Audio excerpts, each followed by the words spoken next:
बहुत तकलीफ सर हमने सही है।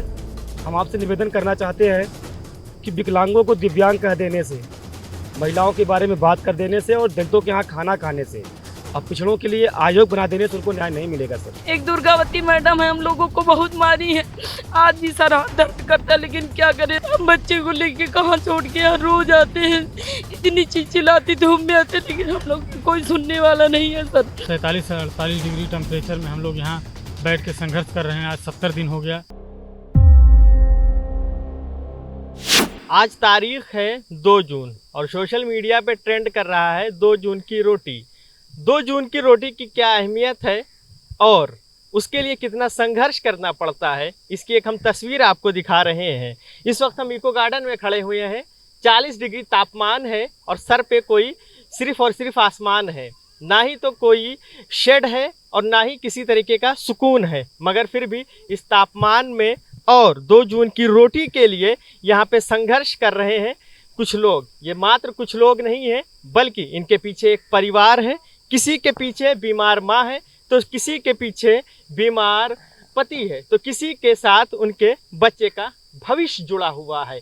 ये तमाम वो लोग हैं जो आंखों में एक संघर्ष और एक सफलता की ख्वाब लेकर राजधानी लखनऊ के इको गार्डन में विगत 11 माह से प्रदर्शन कर रहे हैं। बार बार ये बताया जा रहा है कि 69,000 शिक्षक भर्ती के वो अभ्यर्थी हैं जो आरक्षण पीड़ित कहा जा सकता है, जिनको कि आरक्षण का घोटाला हुआ था। फिर उसके बाद इन्होंने लंबी लड़ाई लड़ी, आरक्षण को प्रूफ किया कि हाँ वो घोटाला हुआ था। उसके बाद फिर अब ये इनको चयन कर लिया गया, इनका चयनित हो गए। उसके बाद अब ये नियुक्ति पत्र के लिए संघर्ष कर रहे हैं। एक बात और बताना चाहेंगे कि राजधानी लखनऊ में ग्राउंड ब्रेकिंग सेरेमनी हो रही है। कल प्रधानमंत्री का आगमन होगा। प्रधानमंत्री समेत तमाम उद्योगपतियों का तांता राजधानी लखनऊ में लगेगा। सीएम योगी मौजूद होंगे, पूरी कैबिनेट होगी। अब ऐसे में इन प्रदर्शनकारियों का क्या कुछ कहना है, जान लेते हैं। कल प्रधानमंत्री आएंगे और पूरा कैबिनेट होगा, सीएम योगी होंगे, लंबे समय से संघर्ष कर रहे हैं, क्या कहेंगे?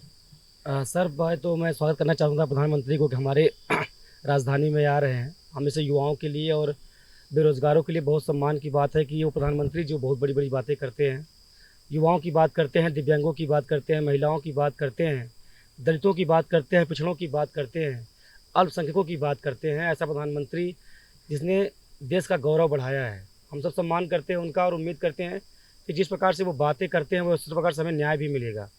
यह प्रदेश इस बात का गवाह रहा है कि पिछले 12 महीने से, ये जून का सन महीना है और 22 जून 2021 से हम लोग संघर्ष कर रहे हैं। 10 दिन बाद, 15 दिन बाद 1 साल पूरे हो जाएंगे। चुनाव के 8 महीने वो और 4 महीने इधर। बहुत तकलीफ सर हमने सही है। हम आपसे निवेदन करना चाहते हैं कि विकलांगों को दिव्यांग कह देने से, महिलाओं के बारे में बात कर देने से और दलितों के यहाँ खाना खाने से, अब पिछड़ों के लिए आयोग बना देने से उनको न्याय नहीं मिलेगा सर। अगर हम चयनित हैं, महिलाएं चयनित हैं, दिव्यांग अगर चयनित हैं, उनका नाम चयन लिस्ट में है, तो उनको नौकरी देने से, उनका हक उनको वापस करने से उनको न्याय मिलेगा। बड़ी बड़ी बातों कर देने से, मन से हम बहुत बड़ी बड़ी बातें दिव्यांगों के लिए कि कोई भी विकलांग को विकलांग नहीं कहेगा, दिव्यांग कहेगा सर, इससे कोई फ़र्क नहीं पड़ता। कल प्रधानमंत्री आएंगे, शहर में होंगे, तो क्या आप जो सरकारी अधिकारी हैं, चाहे वो डीएम हो या अन्य हो, उनके माध्यम से ज्ञापन भेजेंगे या उनसे मिलने का प्रयास करेंगे? क्या कुछ रणनीति है? ये मेरी जो बहनें बैठी हुई हैं, सबका प्लान ये है, सबके मन में इच्छा यही है, सबकी इच्छाएं हैं। कल प्रधानमंत्री जी आ रहे हैं और ये इनके प्रकार किसी भी प्रकार से हम उन तक अपनी बात पहुंचा सके। हम पूरा प्रयास करेंगे कि हमारी बात कम से कम वहां तक जरूर पहुंचे। हम पहुंच पाएँ चाहे ना पहुंच पाएँ। कुछ महिलाएं हैं, उनसे भी बात कर लेते हैं। क्या नाम है? जी, संज्ञा विश्वकर्मा। विश्वकर्मा जी कहाँ से हैं? सब बाराबंकी से। तो ये डेली अप डाउन करती हैं लखनऊ टू बाराबंकी? जी, डेली अप डाउन करते हैं सर। किराया भाड़ा भी खर्चा होता होगा, टाइम भी वेस्ट होता होगा, क्या क्या दिक्कतें होती हैं? बहुत सारी दिक्कतें होती हैं सर। बाराबंकी से बहुत सारी अब बसें नहीं हैं, वहाँ से हमें 4-5 कन्वेंस ले करके फिर आना पड़ता है सर इको गार्डन यहाँ पे करने के लिए, क्योंकि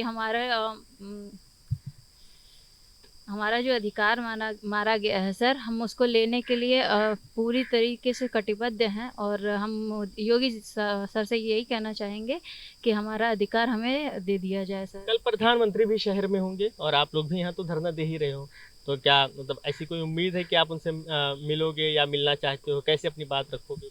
जी बिल्कुल सर, हम माननीय प्रधानमंत्री महोदय से हम ज़रूर मिलना चाहेंगे, क्योंकि वो हमेशा पिछड़े दलितों के बारे में बात करते हैं, उनके अधिकारों के विषय में हमेशा बताते रहते हैं, और उनसे मेरी यही इच्छा है कि वो हमें हमारा नियुक्ति पत्र दे करके हमें अपना आशीर्वाद प्रदान करें।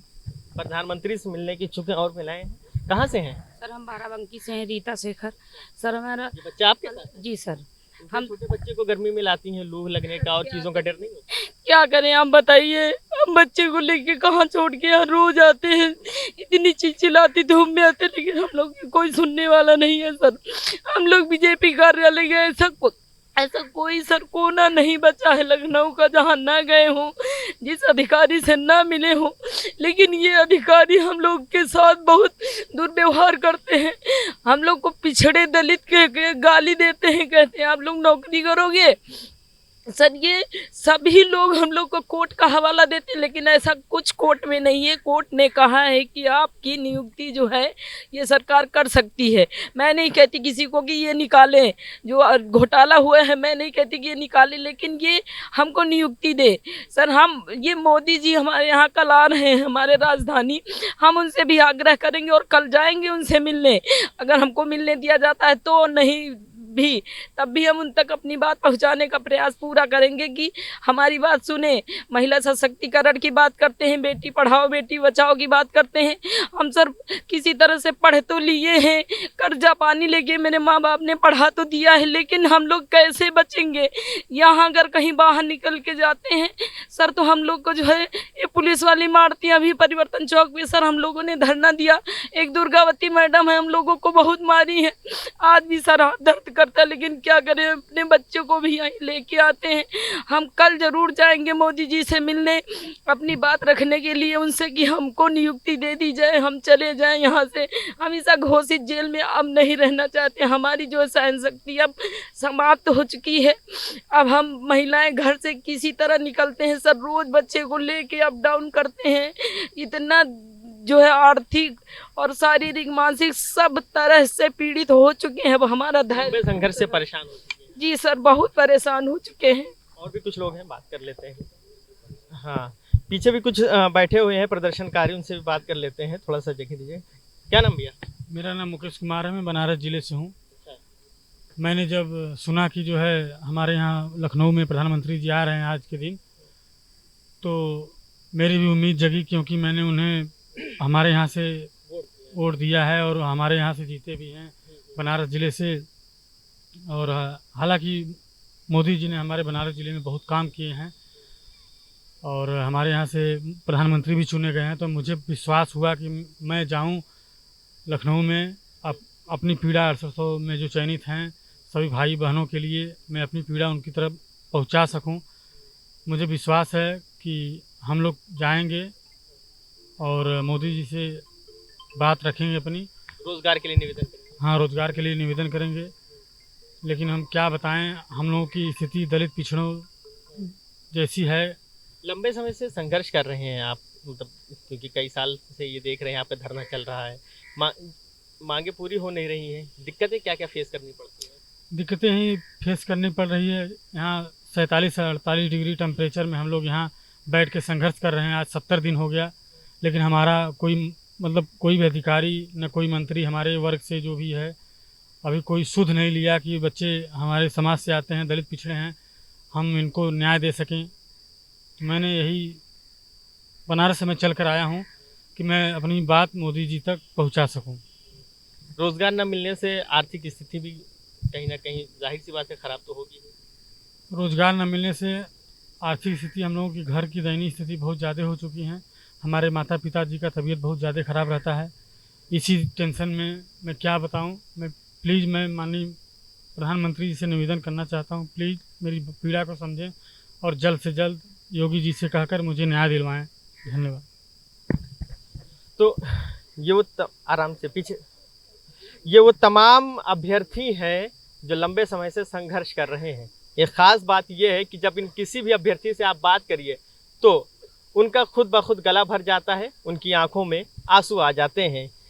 ये लंबे समय से इतना संघर्ष कर रहे हैं कि ये पूरी तरीके से अब बेबस हो चुके हैं, मगर फिर भी जो सर पे जिम्मेदारी है और जो परिवार की स्थितियां हैं, कहीं ना कहीं वो उनको इन तमाम चीज़ों के बावजूद भी धरना देने पर मजबूर कर रही हैं। अब देखने वाली बात ये काफ़ी अहम है कि कल क्या प्रधानमंत्री जब लखनऊ आते हैं तो उनसे मुलाकात हो पाती है, इनकी बात उन तक पहुंच पाती है, और अगर बात पहुंचती भी है तो उसके बाद परिणाम क्या निकलेगा ये तो आने वाला वक्त बताएगा। वीडियो जर्नलिस्ट मिराज खान के साथ फरीदुल हसन, #भारत न्यूज़।